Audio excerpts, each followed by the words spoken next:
पाटील उपमुख्यमंत्री शिंदे साहेबांना पत्र लिहिलं आहे आणि हा प्रकार आम्ही रोखला आहे अशा प्रकारचं पत्रामध्ये उल्लेख आहे. त्यांनी भर सभेमध्ये पत्र वाचून दाखवलेलं आहे. म्हणजे असा संशय आला म्हणून ट्रस्टीने समजा पत्र लिहिलं, हे चांगलं केलं का वाईट?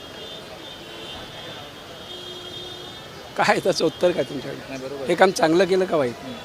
जे काही लो पोल्स आहे ते थांबवण्याचं काम केलं, हे चांगलं केलं का वाईट केलं? आत्ता उत्पन्न ते 90 लाखांपर्यंत गेलं आहे. ह्याचं कारण असं काय, जे काही लो पोल्स होते, जे आम्हाला समजत होते ते बंद केले आणि त्यामुळे उत्पन्न वाढलं आहे. हे चांगलं काम केल्यानंतर तुम्ही शाबासकी देणार का टीका करणार? पण त्यांचं म्हणणं आहे की वरचे काही वरिष्ठ याच्यामध्ये सामील आहेत, याला आळा बसावा म्हणून यांनी पत्र लिहिलं. ते बरोबर आहे ना, म्हणजे त्यांनी दिलं. मी अजून पत्र वाचलं नाही, ते मी आत्ताच बाहेरून आलो, मला कळलं म्हणून मी इथे आलो आहे. पण आपल्या सगळ्यांशी बोलू आम्ही, वरती पवनजी वगैरे आहेत, आम्ही बोलू तुमच्याशी. आत्ता लगेच बोलू, लगेच. म्हणजे एक 10 मिनटात त्यांना जाऊन भेटतो आणि तुम्हाला.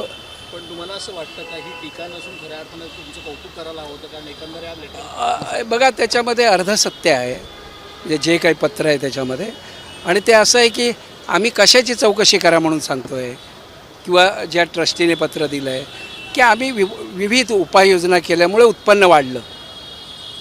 मग वाढलेल्या उत्पन्नाच्या पूर्वीचं जे उत्पन्न होतं त्याचा ऑडिट रिपोर्ट आलाच पाहिजे, त्याची चौकशी झालीच पाहिजे. ही कोण करणार? हे वरिष्ठ करणार, किंवा आपलं जे शासनाकडनं त्याची चौकशी केली पाहिजे, अशा प्रकारची त्यांची इच्छा होती.